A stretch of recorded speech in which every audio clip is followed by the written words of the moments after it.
Back home now, Western Cape Premier Helen Zille's views on colonialism are once again causing outrage on social media. She's once again defended some aspects of colonialism.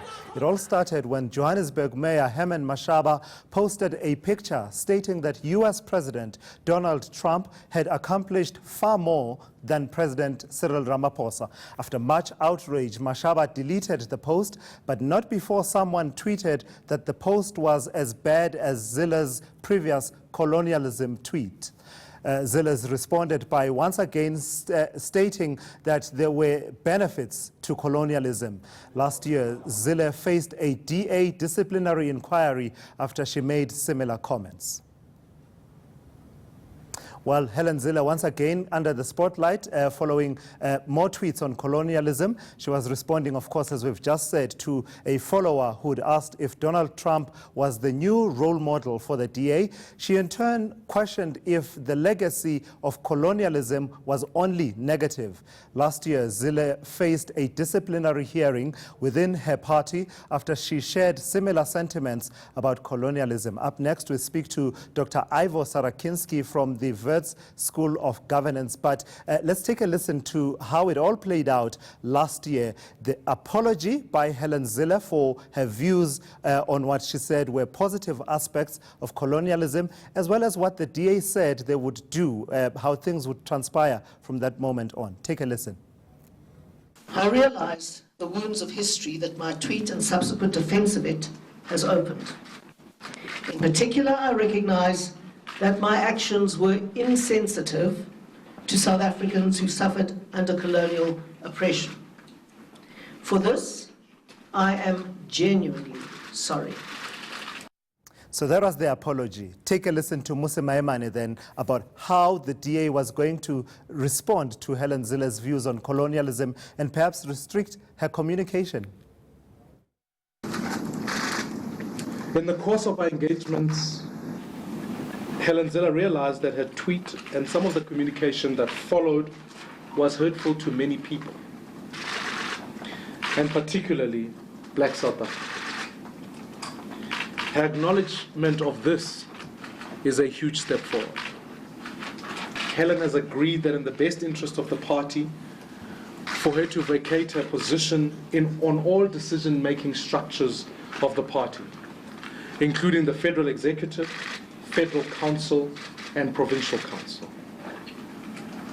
In addition, her political communication from this point onwards will focus on matters relating to the Western Cape Provincial Government, where she will remain Premier. If she wishes to communicate on any other political issue, she will abide by the sign-off process and protocols of the Democratic Alliance. All right, Dr. Ivo Sarakinski joins us. So we've been watching those scenes from last year, how this whole conversation that we are having once again transpired. Why, Ivo Sarakinski, does it appear that Helen Zille feels that she can poke the bear and get away with it? Or is it even a bear? Perhaps it's just a cat and she knows she can in the leader of the DA, Muse Maimane. Indeed.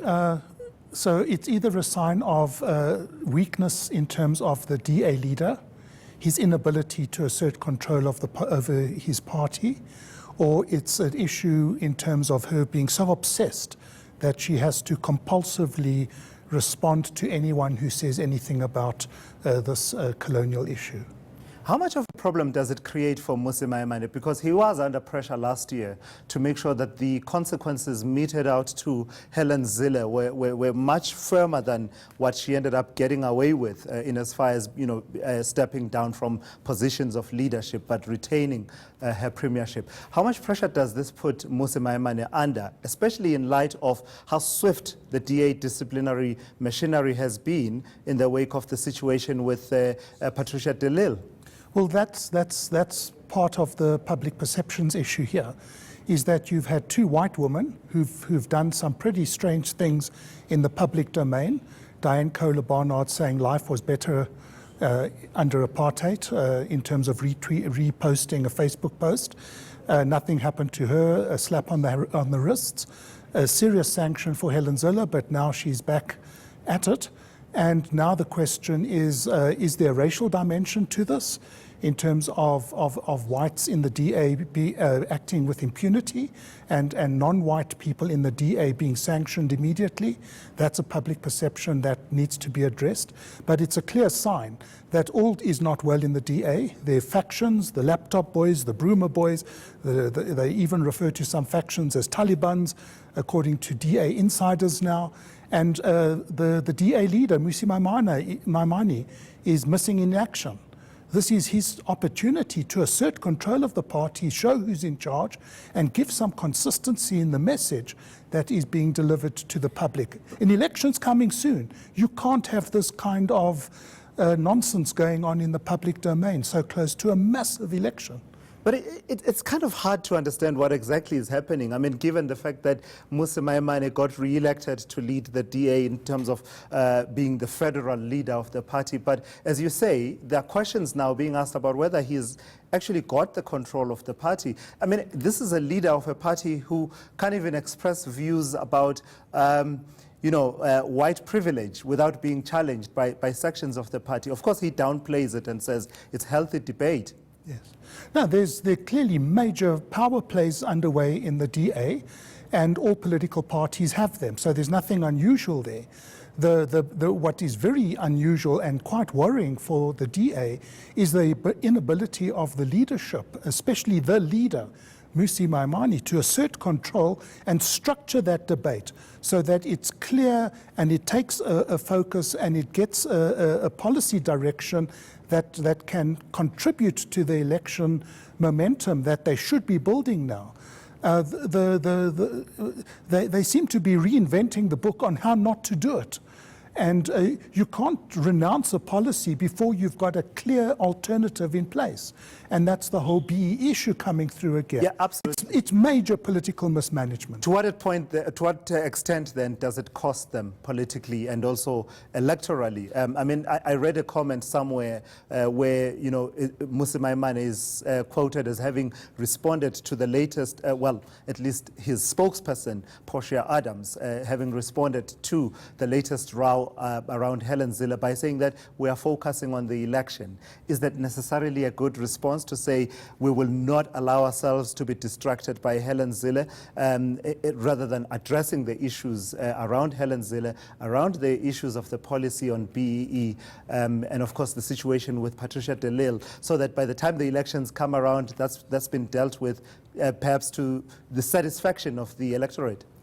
Well, if there was the significant momentum towards getting a coherent policy agenda together for the election, then that spin might have some credibility.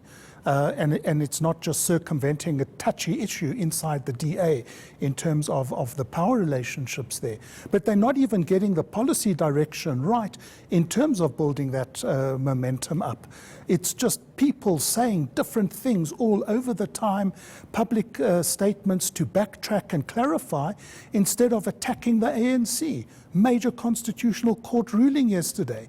The DA had a platform to score major points. What were they doing? On the back foot, defending the statements by Johannesburg Mayor Mashaba, comparing Cyril Ramaphosa to Donald Trump, and dealing with the fallout on Helen Zille's ongoing colonial nonsense.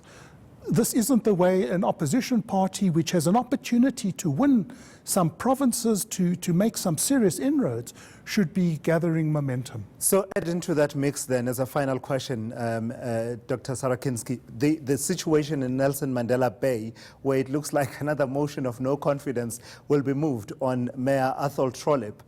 If the motion goes in the way that the opposition parties in council are plotting it, how much of a blow will it be to the DA then, given the background you've just sketched for us in terms of breaking that momentum, which the DA, of course, can point to say that over the past elections they've been consistently growing? How much could it cost them if they lost one of their big showpiece municipalities?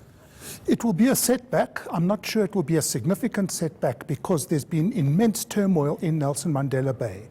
So I think they'll survive it, and things have been so badly run in Nelson Mandela Bay before by the ANC that they'll always be able to point to the past as a way of shooting and maintaining whatever support they've got around the Nelson Mandela Bay issue.